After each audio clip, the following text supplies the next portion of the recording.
Hablamos de que no es ni una enfermedad, ni un virus, ni una bacteria, ni nada que... ¿Cómo puedes diagnosticar tú una persona que está en el espectro autismo? Bueno, no es fácil, no es simplemente observación. ¿Ellos sienten emociones o no sienten emociones? Claro que sienten emociones, todas las personas sentimos emociones. Incluso ellos pueden llegar a sentir mucho más de una persona. Entonces lo que quiere decir que estas personas con este espectro a veces son excluidos de la sociedad solamente por... Y bienvenido a un nuevo capítulo del podcast. Hoy hablaremos sobre un tema muy importante, un tema que ha dado mucho de qué hablar en los últimos tiempos. Hoy hablaremos sobre el autismo. Estaremos conversando con Grecia, que sabe un poco del tema, ha estudiado el tema, y pues mi persona, Daniel, que le estaré haciendo algunas preguntas. Si no me conocen ni a mí ni a Grecia, pues síganos. Vean el podcast. Y suscríbanse. Comenten. Este tema es muy importante, un tema serio, lo vamos a tratar con bastante prudencia y pues comenzaremos como qué es el autismo, experiencia del autismo, mitos y realidades del autismo y cómo apoyar a esta persona que está en el espectro autismo. Así que explícanos qué es un espectro autismo.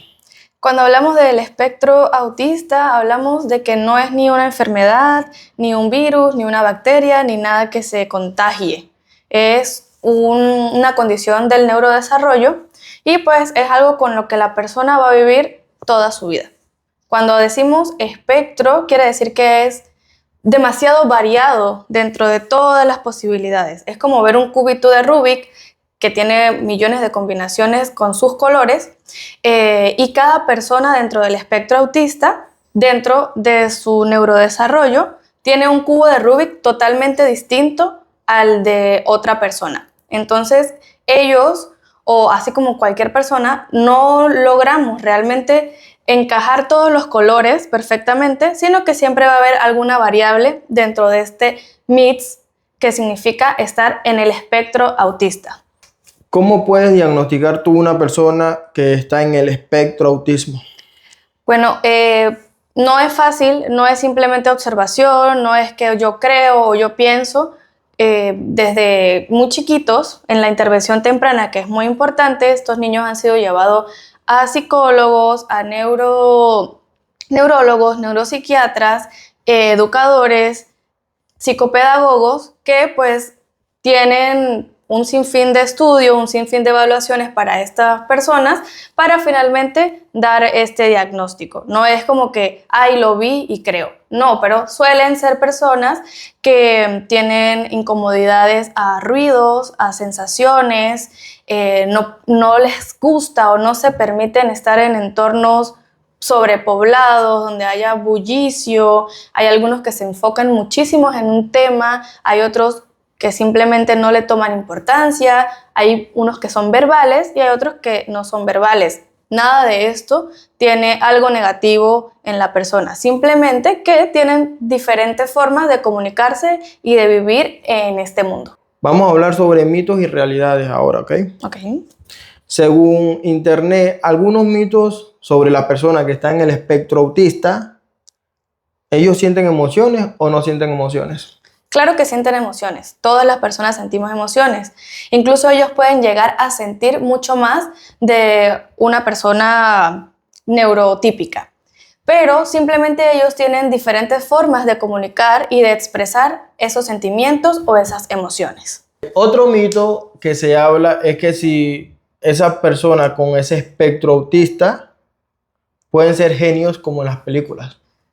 Bueno, como son personas totalmente normales, como cualquiera en el planeta, hay unos que se van a enfocar más en temas que les gusten y hay otros en temas que no les gusten. Hay unos que se les va a facilitar muchísimo más la matemática, los idiomas o entablar conversaciones y hay otros que no. O sea, ellos no son superhéroes, no son superhumanos. Todos somos superhéroes y todos somos superhumanos. No nos encasillamos en que esto es lo que puede pasar, pero sí hay muchísimas cosas que a ellos se les facilita porque tienen un super enfoque. Entonces, cuando les gusta un tema, lo van a estudiar a fondo y se lo van a aprender de pie a cabeza y hace que esto, hablar, desarrollarse en ese ámbito de lo que ellos están estudiando, se les haga muchísimo más fácil. Otro mito que navega por internet o mitos que hay en el mundo, ¿se puede curar? No, no es una enfermedad, no es un virus, no es una bacteria, no es algo que tomando tés mágicos se quita o alguna medicina. No, es una condición neurológica que vive con la persona toda su vida. Ok. Como no tiene cura, ¿cómo apoyamos o cómo vivimos con esas personas? Bueno, realmente lo primordial es que desde muy pequeño el niño pueda ser diagnosticado y que la familia, sobre todo, sepa a qué se está enfrentando, a qué tipo de crianza va a querer implementar con este niño y de esa forma implementar desde el primer día la intervención temprana con ayudas de terapeutas en la conducta, del habla si lo requiere o ocupacional, terapeutas ocupacionales. ¿Por qué? Porque cada uno necesita, como bien mencioné antes, ningún persona dentro del espectro autista se repite. Entonces, cada terapia es individualizada dependiendo de las necesidades y dificultades que tenga cada persona. Cada terapia va uno a uno. Terapia niño. No hay más persona que se incluya, pero sí se pide claramente el apoyo de la sociedad, sobre todo de la familia, y ahí es cuando venimos a hablar de lo que es una inclusión. Creemos que el mundo esté preparado para estas personas, pero no es así. Las escuelas necesitan muchísimo más que aprender del tema para poder que estos niños puedan asistir a las escuelas sin necesidad que después de 3 semanas los expulsen y les digan no podemos, sino que haya esta inclusión de que personas especializadas hagan el acompañamiento a estos niños en la intervención temprana para que puedan tener un mejor desarrollo a futuro. Ok. Entonces cuando tú hablas de esto, los retos cotidianos es cuando se enfrentan a la escuela, al trabajo, a la vida diaria. Sí, porque estas personas, como todos realmente deberíamos aprender de ellos, son muy rígidos y tienden a tener estructuras que siguen al pie de la letra. Por eso es que ellos tienen mucha más facilidad en aprender o en llevar a cabo actividades porque son súper disciplinados y llevan ese horario establecido o tal cual y pueden tener como toda una estructura en su vida y si alguno de esos piecitos o esa patica de esa estructura falla, pueden tener un día malo. Como todos, tenemos días buenos, días malos, pero ellos como se llevan por este tipo de estructura, pues entonces si algo falla, ya ahí puede tener algún problema el día, por así decirlo. Entonces se enfrentan sí a las escuelas, que no hay suficiente apoyo para estos niños, y también en el entorno laboral. Como ven, te explico, personas que tienen días buenos, días malos, y van o asisten a oficinas, y de repente el ambiente es bullicioso, hay muchas personas, no encuentran como las herramientas que los pueden ayudar, porque suelen ser ellos a veces con los ruidos, ellos usan cascos o audífonos que bloquean el ruido para poder ellos concentrarse, entonces, y también, tienen como escapadas a lugares calmados para regularse, autorregularse y regresar.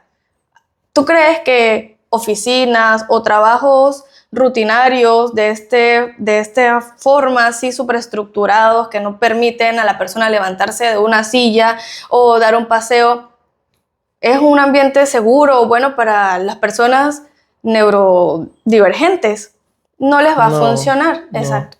Entonces, los trabajos también deberían tener un poquito más de conocimiento al respecto, ya que estas personas son súper valiosas por su tipo de concentración y la forma de desarrollar actividades, tenerlas en una empresa.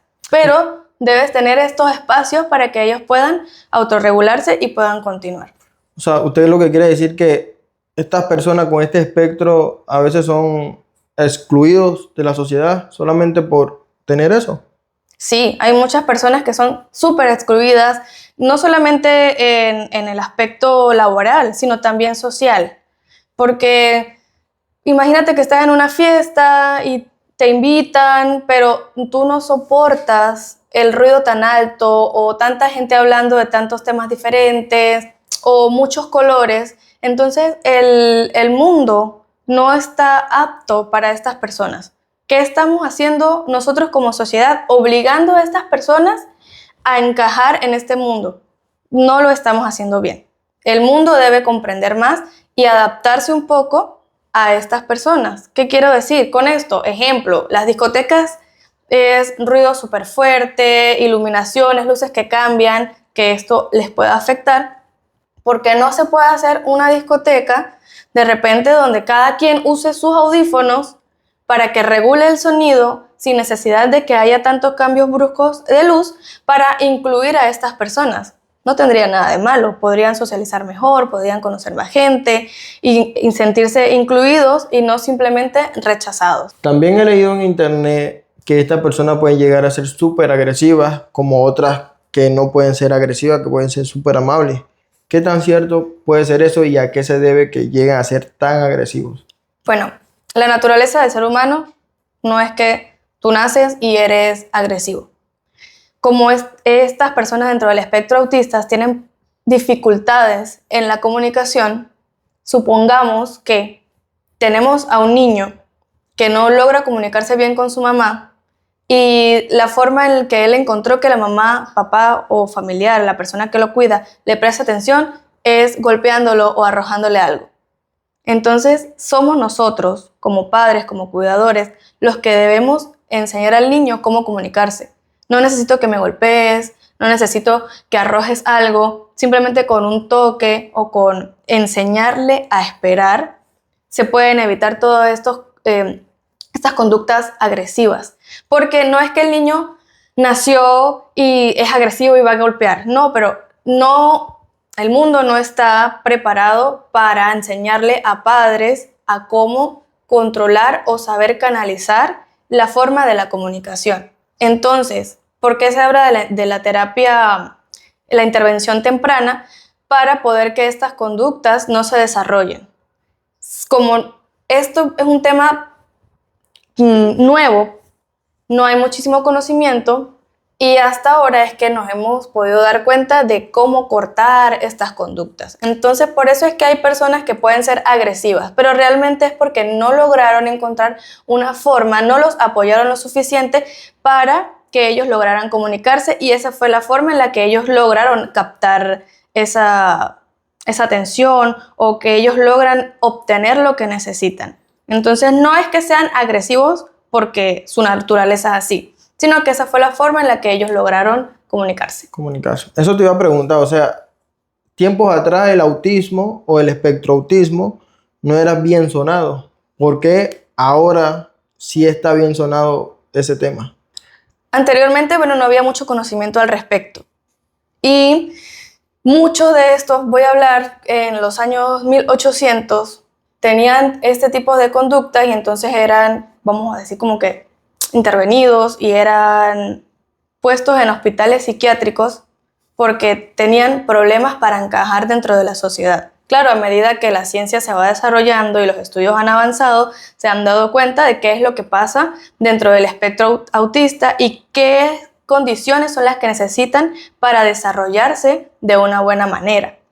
Anteriormente, o no es que ahora hay más autistas y antes menos, o menos personas dentro de este espectro. Lo que pasa es que las personas dentro del espectro autista desarrollaron un mecanismo de defensa que se llama enmascaramiento. Ellos tratan de parecer normales para que sean aceptados dentro de la sociedad, pero esto para ellos es un desgaste emocional, psicológico e incluso físico. Por eso es que hay personas que a veces uno los vemos lo que llaman ahora batería social. Como que, ay, se me agotó la batería social. Están en una fiesta, en un cumpleaños, participando en algo y de repente tú ves que su mundo cambia y se quieren ir. Porque ellos están tratando de introducirse a un mundo que no les pertenece. Y nosotros, el mundo cotidiano, no les está dando una puerta para que ellos puedan participar, retirarse, participar, regularse. Por esto es que ellos hacen como esta falsa máscara para tratar de introducirse al mundo. Ok, muy bien. Es muy interesante todo. Sí, y hay muchísimo tema, estamos en estudios, no todo tiene un porqué aún. La verdad que no es un tema corto, no es un tema fácil, y si en alguna cosita me equivoqué o estoy mal o me corrigen, también díganmelo, porque para eso estamos, para seguir aprendiendo, para apoyar a todos los niños y todas las personas que pues tengan o estén dentro de esta condición, dentro del espectro autista. Que nunca es negativo. Siempre es positivo, siempre tienen algo que apoyar y dar hacia la humanidad, que realmente necesitamos aprender de ellos. Las personas con el espectro autista deberían ir a escuelas diferentes o escuelas especiales para ellos. No, realmente las escuelas tradicionales o cualquier escuela debería estar apta para que estos niños puedan incluirse en las clases normales y tener estos espacios donde ellos puedan regularse, o el tiempo prudencial de respuesta, o el acompañante, el RBT le llaman, que pueda estar con el niño durante estas clases para neurotípicos y ellos incluirse en la sociedad. No creo que simplemente deban estar en escuelas únicamente para ellos, porque lo que estamos buscando es esto, que el mundo, que sea global, la inclusión de los neurodivergentes en el mundo natural. Entonces, si un centro educativo no acepta a esa persona con ese espectro, ¿sería excluirlo de ese sitio? Claro, están simplemente negándole un derecho a ese niño. Y tal caso de que sea excluido, de que no lo acepten en ese centro educativo para su aprendizaje, ¿qué debería de hacer? Bueno, actualmente... Si no lo aceptan en ese centro educativo. Bueno, realmente el centro educativo debe aceptarlo. A medida que el niño está yendo a clase y a la teacher, a la profesora, se le dificulta poder atenderlo, vamos a decir como que los sacan de la escuela. ¿Por qué? Porque la escuela no está preparada para esto. Pero hay una herramienta ahora en la que, detrás de tanto papeleo, la escuela permite que una persona exterior, que un terapeuta de conducta acompañe a este niño en la escuela. Pero eso es un proceso largo, hay que demostrar que el niño lo necesita, que lo requiere. Y bueno, la escuela realmente tiene la obligación de aceptarlo. No le puede rechazar la educación a una persona. Pero sí existen centros educativos que aceptan a personas con este espectro. Sí, claro, realmente todas las escuelas están obligadas a aceptarlos. No, pero yo hablo de un centro académico donde solamente estén estas personas. Sí hay centros académicos únicamente para estas personas.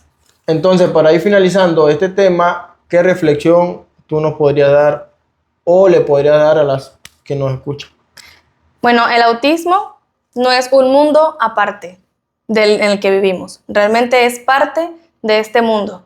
Y nosotros como sociedad debemos incluirlos y hacer todo bien ameno para que cada persona se pueda desarrollar de la mejor forma y apoyarlos, y claramente con la paciencia y con el amor y la disciplina poder encaminarlos siempre en un buen norte.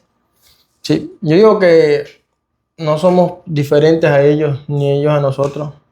Todos somos iguales y todos merecemos las mismas oportunidades. Y el mismo respeto. El mismo respeto. Así Entonces, gracias a todos por escucharnos en este tema y... nos vemos entonces en una próxima oportunidad. Entonces, muchas gracias por escucharnos. Suscríbanse, denle like, envíenselo a las personas de interés a este contenido y... comenten. Espérenos a otro próximo capítulo. Muchas gracias.